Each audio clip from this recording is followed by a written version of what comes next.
Денеска во куќата на фудбалот беа извлечени двојките за полуфиналето во Купот на Македонија во младинските категории, со што и официјално започнува трката за финале кај младите фудбалски надежи.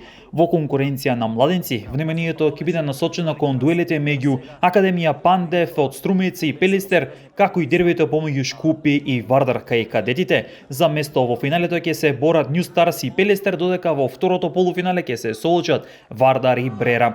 Интересно ќе биде и во категорија пионери, каде Пелистер ќе игра против Скопски Вардар, додека пак Македонија Ѓорче Петров ќе ги одмери силите со Брера.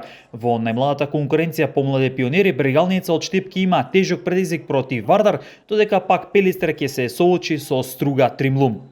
Во полуфиналните надпревари се закажани за 5, 6 и 7 мај, а победниците од овие дуели ќе обезбедат пласман во големото финале во Купот на Македонија, каде ќе се борат за трофеј во своите категории.